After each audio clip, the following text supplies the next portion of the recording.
হিন্দুরা জমি কিনছে 3 গুণ দাম দিয়ে, বেচে দিবেন? হিন্দুদেরকে 1 ইঞ্চি জমি বিক্রি করবেন না, বাড়ি ভাড়া দিবেন না, হিন্দুদের হোটেলে খাবেন না, তাদের খাবারের মধ্যে গোবর গোচনা আছে। হিন্দুদেরকে মানে আপনার ঘরে যেমন বসতে দিবেন না, তাদের ঘরে আপনারা যাবেন না। হিন্দু শিক্ষককে দিয়ে আপনার ছেলেকে পড়াবেন না, হিন্দু ডাক্তারের কাছে চিকিৎসা নেবেন না। এই বিষয়গুলো সামাজিক ভাবে বয়কট করবেন আপনারা, মুসলমান জনগণ জনগণ জনগণ। আপনারা যদি এখন হিন্দু রাষ্ট্রকে দুশ্মনবাদ দিয়ে ভাই বলেন, এখন হিন্দুরা কিন্তু আর দুশ্মন না, হিন্দু হয়ে গেছে মুসলমানের ভাই। তাই এখন মুসলমানের আর খবর নাই। বুঝতে পারছেন? বুঝতে হবে দুশ্মনকে। আল্লাহ পাক কোরআন শরীফে বলে দিয়েছেন, মুসলমানদের শত্রু সবচেয়ে বড় শত্রু ইহুদিরা আর মুশরিকরা, মানে হিন্দুরা, যারা শিরক করে এরা। আর মুসলমানরা যদি তাদেরকে ভাই বলে, বন্ধুত্ব করে, তাহলে তো হবেই। এই ভাগবাটোয়ারা কেন হয় বলেন তো ভাই? আপনার ঘরের মেয়ে কলেজে যায়, স্কুলে যায়, বিশ্ববিদ্যালয়ে যায়, হিন্দু ছেলের সাথে বন্ধুত্ব করে, পূজা দেখতে নিয়ে যান আপনি নিজেই, এরপরে হিন্দু ছেলের সাথে প্রেম করে, এরপরে ভাগোয়া হয়। কেন এটা হয়? আর স্কুলে কলেজে ভাগোয়া তো আছেই।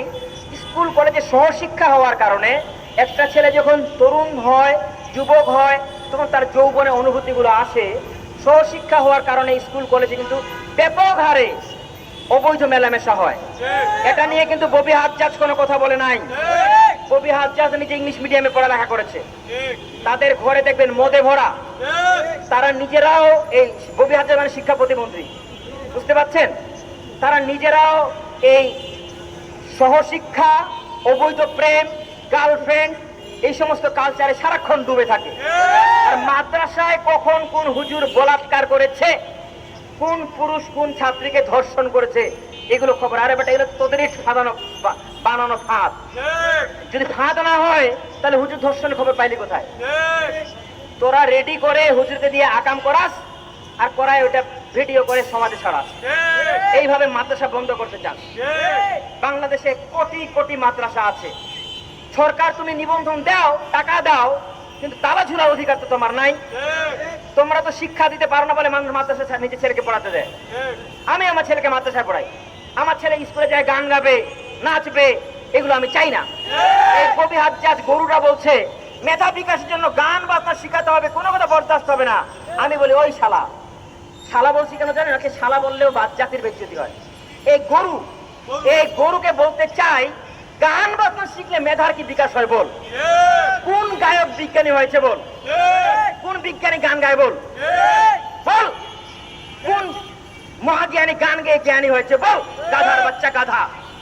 গান বাজনা বাদ দিয়ে কোরআন শরীফ শিখা, জিকির শিখা। জিকির শিখলে বেটা মেডিটেশনের চর্চা হয়, তখন বেটা মেধা বৃদ্ধি পায়। গাধা। গান বাজনা শিক্ষা করাইতে দেওয়া যাবে না কোনো শিক্ষা প্রতিষ্ঠানে। তাই শিক্ষা প্রতিষ্ঠান, স্কুল, কলেজ, বিশ্ববিদ্যালয়ে দিনই শিক্ষা দিতে হবে। দিন বদলের বইছে হাওয়া, দিনই শিক্ষা আমার চাওয়া। দিন শিক্ষা দিতে হবে। দিন শিক্ষা না দেওয়ার কারণে তোমরা বাপ মাকে ফেলে রাখো বৃদ্ধাশ্রমে, কোনো হুজুর ফেলে রাখে না। তাই দিনই শিক্ষা দাও, আর মাদ্রাসা শিক্ষা বন্ধ করো না, আরো বৃদ্ধি করো। যদি ভালো থাকতে চাও তাই করো, নইলে থাকতে পারবা না।